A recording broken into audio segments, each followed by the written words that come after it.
Well, by now, it's no secret that I'm a bit of a sucker whenever it comes to military fortifications. Doesn't matter what country they're from or what time period. I love exploring old military forts, which is why I'm especially excited to be at the place that I am today.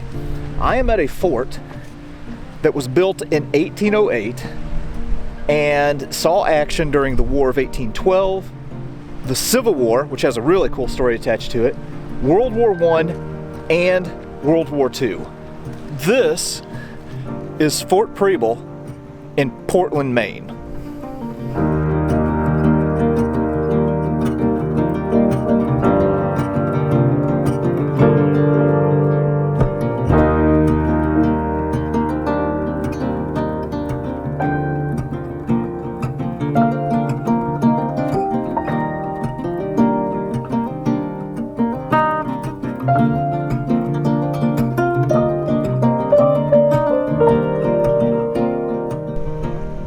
Alright, so this is the inside of Fort Preble, which, like I said, was initially constructed in 1808. The main reason that they constructed this fort was that Britain and France were kind of having a bit of a tussle in the Napoleonic Wars, and the US wanted to make sure that no belligerents drug us into it. So this was constructed to help protect the port of Portland, Maine.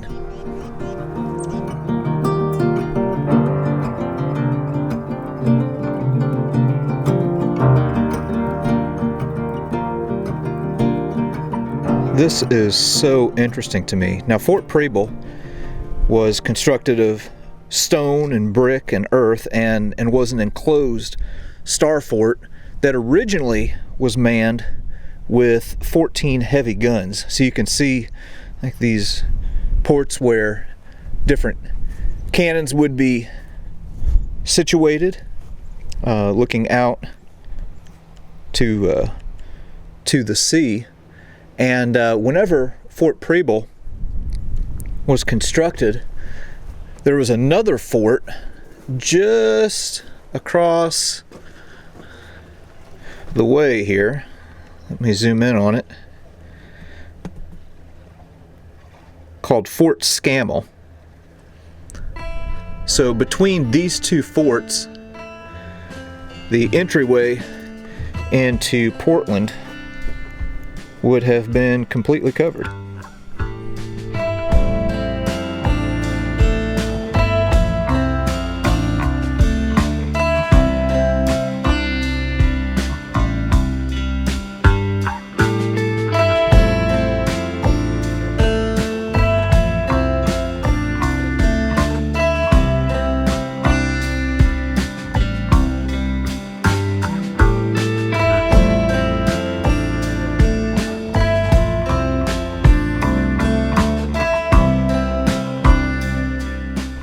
Now, I'm not 100% certain, but we might be looking at a large caliber gun pit right here. This is on the far end of the fort.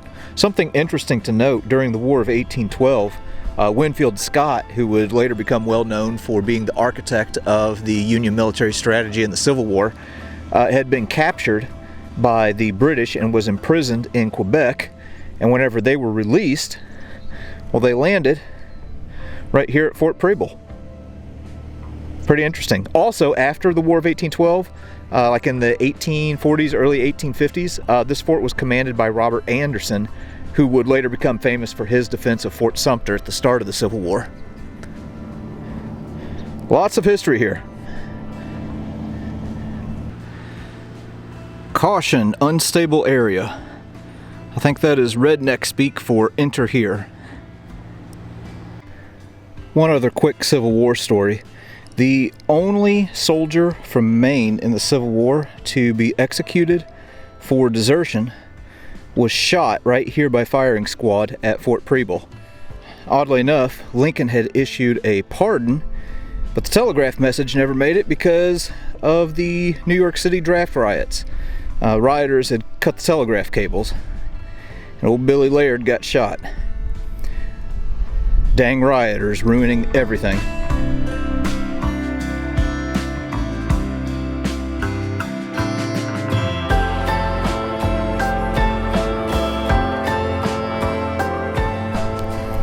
This sure as heck looks like an area where some dumb guy like me could drop his phone or camera. So I just recently learned of a pretty interesting story that is associated with Portland during the Civil War. So in June of 1863, right in the middle of the Civil War, there was an attempted Confederate raid right here.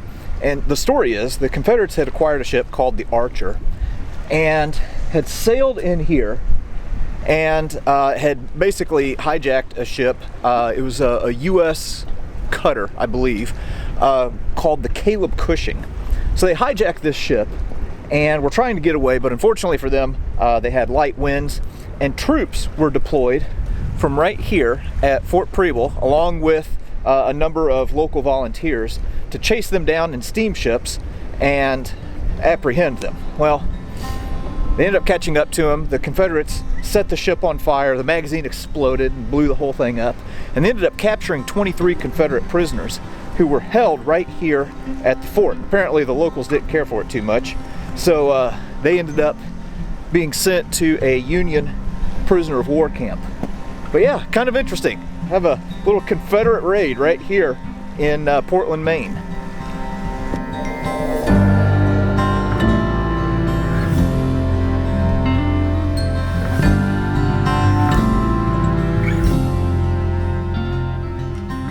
Now, Fort Preble continued to stay in service or in use through World War I, but eventually the guns here were taken out and shipped over to France, where they could be of more use for the U.S. military. And then in World War II, it served as a naval net depot because they were putting submarine nets out here around Portland. And then after that, it really just kind of wasn't being used anymore and was decommissioned, I believe, in 1950. Anyway, there's a college campus that's here now that kind of occupies where a lot of the fort would have been, but there's still some cool remains. But anyway, that pretty much concludes my trip here in Maine. It was a short one, and I wish that I could have stayed longer, but I've got one more thing that I'm going to look at. I can't think of a better way to end my trip here in Maine than a visit to one more lighthouse.